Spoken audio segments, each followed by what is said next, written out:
എന്റെ റബ്ബിനറിഞ്ഞൂടെ എനിക്കെന്താ വേണ്ടതെന്ന് ഇല്ലേ? എന്റെ ഉമ്മ എനിക്ക് നല്ലതല്ലാത്തത് തരുമോ?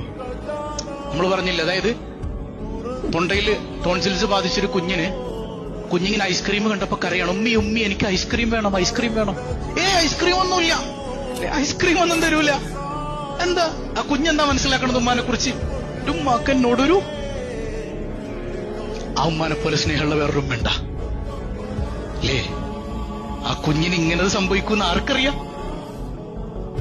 എന്നാൽ ആ ഉപ്പാനേക്കാൾ എന്റെ ഭാര്യയേക്കാൾ മക്കളേക്കാൾ ഞാൻ എന്നെ സ്നേഹിക്കുന്നതിനേക്കാൾ എന്നെ സ്നേഹിക്കുന്ന ഒരു ഇലാഹ് എനിക്കുണ്ട്, ഒരു റബ്ബ് എനിക്കുണ്ട്.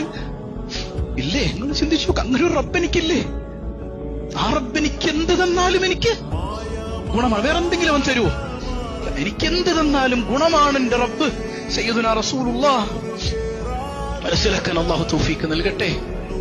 ഹത്താ യൽഖാ അല്ലാഹു തആല, അല്ലാഹനെ കണ്ടുമുട്ടുന്നത് വരെ പടച്ചോൻ പരീക്ഷണം തരും. സയ്യിദുനാ റസൂലുള്ളാഹ് അങ്ങനെ കണ്ടുമുട്ടുമ്പോ എന്താ സംഭവിക്കണേ? വമാ അലൈഹി ഖത്തിആ, അവന്റെ ഒരു പാപം ഉണ്ടാവില്ല ശരീരത്തിൽ.